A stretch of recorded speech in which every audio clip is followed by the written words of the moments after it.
Good afternoon and welcome to our content-based conduct session. My name is George Kandetu and I am responsible for educational management. So I would like to welcome all the students that are taking educational management. The purpose of this session is to take you through potential questions that you will get in the examination, how to tackle the examination for April. First of all, let us look at the structure of the examination paper. You are required to do all the questions. Your question paper will consist of 120 marks and you will have 2 hours to cover the paper. So when you write this examination, you must please pay special attention to the following: specific requirements for your module. Your student number must be written correctly, and please write down the correct module code as well. You know that we are dealing with many students, and if your module code is not correct, it might lead you to being penalized. So please be mindful whenever you provide information that will be required on the cover sheet of your examination paper.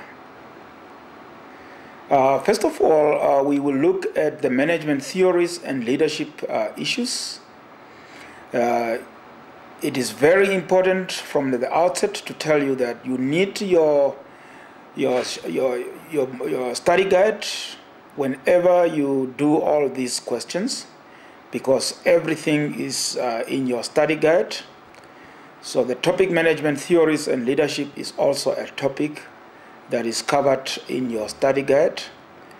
The learning outcomes are also stipulated in the study guide. The learning outcomes are there to direct you as to how far you need to go as far as the topic that you study is concerned. One of the topics is management theories and leadership, and one of the questions is discuss the total quality management or TQM theory. So as you can see, it is provided in the form of a little house, but there is more information about this little house. If you peruse through your study guide, you will see that every aspect surrounding the little house that you see there is discussed.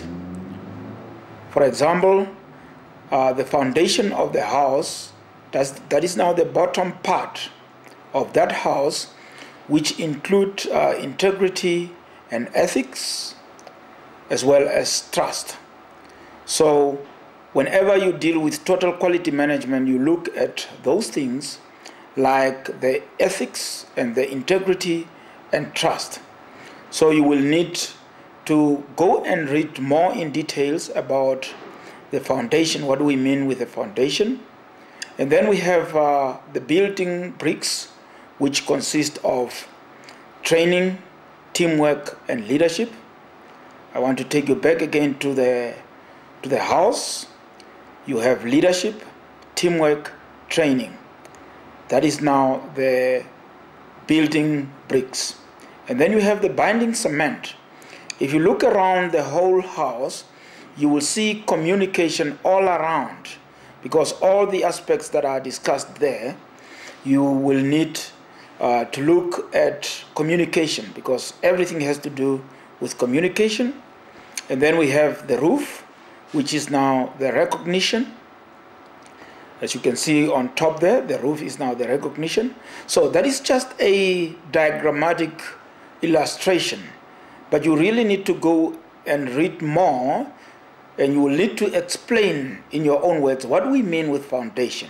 When we talk of ethics, or when we talk of the integrity or the trust, what does it mean in essence? And then the building bricks, the training, which comprises of training, teamwork, and leadership. So you will also need to get deeper into what does it mean when we talk about these building bricks, training, teamwork, and leadership. And then the binding cement, communication, it's also very clearly outlined in your study guide.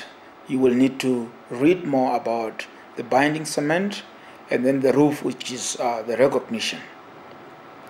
More or less, you will have, or you are required to take 20 marks out of this particular topic. And then another topic that I want to share with you is the principle-centered management theory. This deals with issues like empowerment. What does it mean? You must be able to explain in your own words what does it mean when we talk about empowerment, and what are the conditions stipulated for cultivating an empowering environment. It deals also with levels of leadership, which is according to some key principles. I invite you to read through that topic, and you will be able to distinguish between the levels of leadership and also the key principles that goes together with it. Management as compared to leadership function. What is the management compared to the leadership function? In other words, in terms of the functions of leaders, what are the difference between leadership and management? And then the characteristics of effective school leaders. You need to outline or to explain or describe characteristics of an effective school leaders. There are certain characteristics that are needed for school leaders, and this is what we need you to explain. And then another topic deals with management skills. Here we deal with the conflict resolutions. What are the strategies that you can employ in order to resolve conflicts? In a question like this, you might be given a scenario where you have to provide solution to a certain presented conflict. Conflict management. What are the criteria for conflict management? What can you do to manage conflict? In other words, what are the measures as a manager that you can put in place to avoid conflict erupting? So there are certain aspects that are discussed in your study guide which you should put in place to avoid any conflict as far as management is concerned. And central to all these is communication.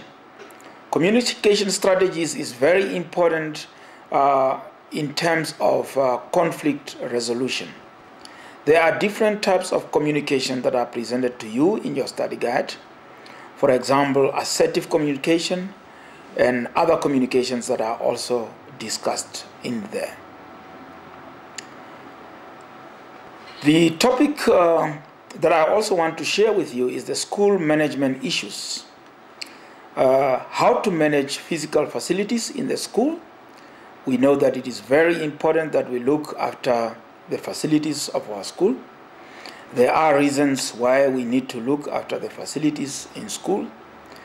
There are planning in place that are also discussed in your study guide. How to extend the life of your physical facilities at school.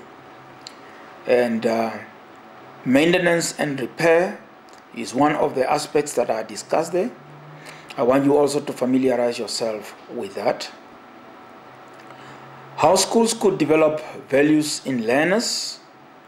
This is a very important one because it looks at the values in learners. And I have highlighted some few values that are very critical in a school setup. For example, personal responsibilities. To teach learners to take personal responsibility for whatever they have to do. Strong work ethics, where learners are geared towards working on their own because they understand where they should work. So they have this work ethics. Honesty. Honesty is very important that we inculcate honesty in our children or learners. Acceptance of people of different race and ethnic backgrounds. This one is central to the Namibian Constitution because no racial discrimination or ethnic discrimination is tolerated, so it's a value that must be inculcated. Character education or moral education in children. So all these are only highlights. You will need to learn about everyone. You will need to describe every one of those values during the examinations. School management issues, how schools could create a favorable teaching learning environment. That is a broad topic. There are lots of information that is provided about how to create a favorable teaching learning environment. You need to familiarize yourself with that topic, because part of those subtopics will be in the examination.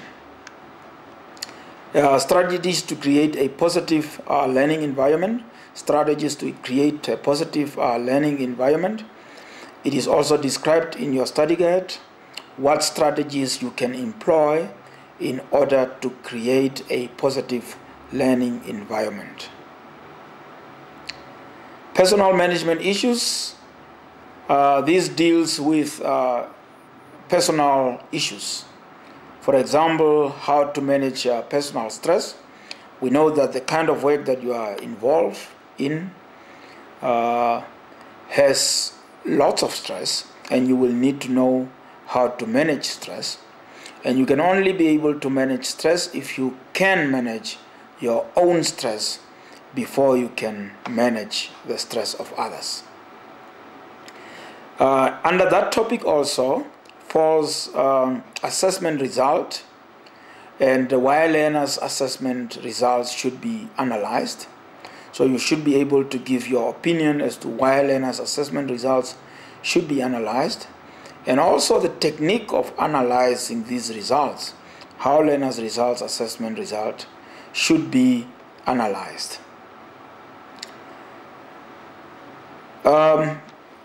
The subject educational management also deals with basic concepts and aspects of management. For example, it deals with the difference between management and administration. And this diagram describes that. It gives you the levels, the different levels in terms of involvement. As you can see, top level, when you look at administration, there is little on top level as compared to management. But it increases as you go lower, where you see the middle management almost the same as administration. But when you look at management at the lower level, there is more involvement of management at the lower level of the diagram. This is also described in the study guide, and I want you to go and read more about all these levels and comparison between administration and management. Also on basic concepts and aspects of management, it deals also with the different functions of management. And I have this illustration, which we call POLG in short, standing for planning, organizing, leading, and controlling. Now, when we talk about planning, there are various aspects that we need to look at. For example, the vision and mission of the school. It's a long-term planning that the school put in place. You look at the strategizing. When you strategize, you also plan. And when you set up goals and objectives, you are also planning. Now, all this cannot function without you having the other functions. That is now organizing what you have planned in the first column. And this could include organization design, it could include culture, and it could also include the social networking, which is part of organizing. And as a leader, you also need to take leadership of what you have planned. So you plan, and then you put mechanisms in place, and then you take leadership to ensure that what you have planned in the first column is going to happen. So under leading is leadership, decision making, communications, because you need to communicate the intention, also the grouping of teams, and also motivate wherever applicable. And after all this, finally you also need to see whether what you have planned, what you have organized, and what you have also taken leadership of is happening. And that you can do it through controlling. So you must have systems in place of controlling, or you must have processes of control, or strategy, or put people in strategic position in order to control. So in other words, in short, we say you plan, and then you put mechanisms in place of organizing, or you put resources in place so that what you have planned can take place, and then you take leadership. In other words, you are in charge. You give instructions, you communicate, and you take decision wherever possible. And if things at the end of the day are not working, it's up to you now to control and to re-strategize if necessary. The other topic is management theories and skills. Here the topic is dealing, amongst others, with code of ethics for principals. It's very straightforward that principals have to adhere to certain code of ethics, and you need to reproduce this code of ethics during the examination. And features of a school as an organization. We know that a school is an organization. It can be a formal organization, or it can be an informal organization. Now, for a school to be an organization is not just a choice. There are certain aspects, or there are certain features that a school has to comply with in order to be classified as an organization. So I want you to compare between the formal organization and informal organization with respect to a school. Management issues regarding schools. This topic is also broad, but amongst others it deals with the importance of parental involvement and how to enhance their involvement. We know that it is very important for any school to function effectively. We need the parents' involvement. So the importance thereof is what I want you to describe, and also how are you going to put mechanisms in place to make the school, or to make the parents involved in the school's aspects. Another topic that is also dealt in under that topic is the MASLOW hierarchy of needs, or the MASLOW hierarchy of needs pyramid. You know that the MASLOW is describing the different levels of needs, starting always from the bottom.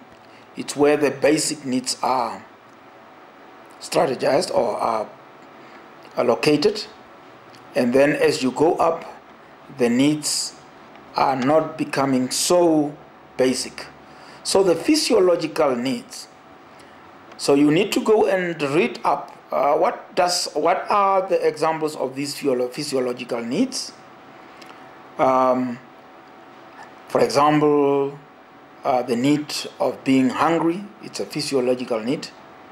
The needs to be comfortable, it's also a physiological need. So those needs must be satisfied first before you move to other needs, followed by the safety needs. Obviously, all of us need also to be safe. That includes the children in your class. So you take all these needs and you describe them in an educational context or in a classroom context. And then the social needs, the need to belong to a group, social needs. The esteem needs are the needs that deals with your recognition as a person, and also the self-actualization needs, the need to satisfy your own ego. So all those needs you need to familiarize yourself with and be able to describe them. That will bring us to the end of this presentation, but before I finally wrap up, I just want to quickly recap what I have just said.